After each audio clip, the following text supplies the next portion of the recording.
Hi, my name is Ryan. I'm a physical therapist who enjoyed sports rehabilitation and orthopedic medicine. Today I want to talk a little bit about Chet Holmgren. He's the power forward and center of the Oklahoma City Thunder, and he recently sustained an injury, I believe in Game 4 of the NBA Finals against the Indiana Pacers. So currently the series is tied 3-3 with Oklahoma City having a Game 7 at their home turf against the Indiana Pacers. But people have been concerned about Chet Holmgren's play, more poor play, due to maybe a potential lingering ankle injury that he sustained in Game 4 at Indiana. And just for kind of a stat, it looks like he's been only averaging about 11.3 points, 7 rebounds a game, as well as only 1 block with the 6 games so far in the NBA Finals, and also only shooting about 35% from the field. So today we're going to look back at Game 4 and look to see what caused Chet's ankle to become injured. Also talk about the anatomy of the injury, mechanism of injury, examination findings, as well as treatment from a physical therapy standpoint. So I'm going to pull up the video of Chet Holmgren's injury here. And once again, this is Game 4 of the NBA Finals. As you see, he quickly collapses to the floor there as he's trying to drive to the basket.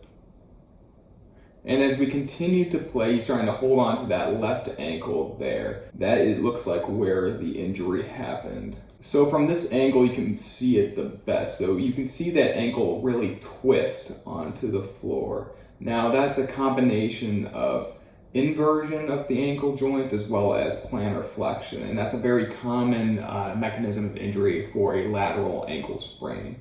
And to review, inversion is when the toes are pointed inwards towards midline of the body, as plantar flexion as well as when the toes are pointed down towards the floor.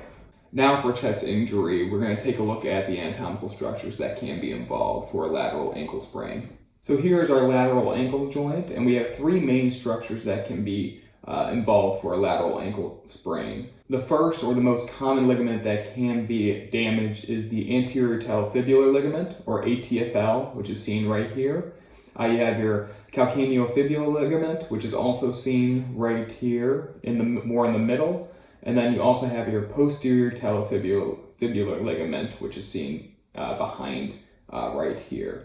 As stated before, the anterior talofibular ligament is the most commonly injured out of these 3, with the calcaneofibular ligament being the second, and then rarely the posterior talofibular ligament is injured. So as physical therapists, we do have examinational findings that will help us diagnose a lateral ankle sprain. If they have a history of ankle sprains in the past, as well as if they have a painful gait pattern. We also do have special tests for lateral ankle sprains that we can actually tell maybe which ligament might be caused. Now, as we described earlier, the ATFL, or anterior talofibular ligament, is the most likely one to be injured. We can see this through the anterior drawer test, and if we take a look at our model here, I'm going to describe the test here. So we would hold on to your tibia and fibula and stabilize the leg. And then you would cup the talus, which is this big bone right here, and with the other hand, and then you would provide an anterior force, which would go in this direction towards the toes, and we would be comparing the laxity, or how much motion there is compared to the other ankle. So if there's an excessive amount of motion compared to the other ankle, that could indicate that the ATFL might be damaged. The second test we have is the Teller tilt test, and this is going to be a similar hand position for the therapist, but instead of providing anterior force, we're actually going to provide inversion force, which will bring those toes more towards the midline, and this is going to take a look at if the calcaneofibular ligament is also involved in the injury.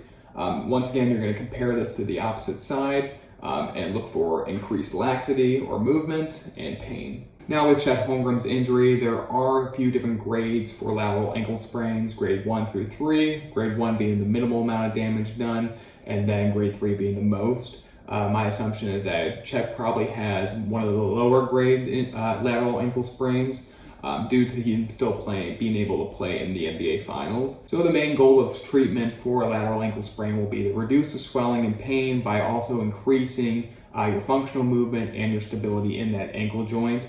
Ways we can do that as therapists include modalities, exercise, taping, and as well as joint mobilizations. But Game 7 is tonight, so we're hoping to see a great end to one of the best playoff series we've seen in the previous years. So hope you guys did enjoy the video, hope you learned something, and I'll see you next time.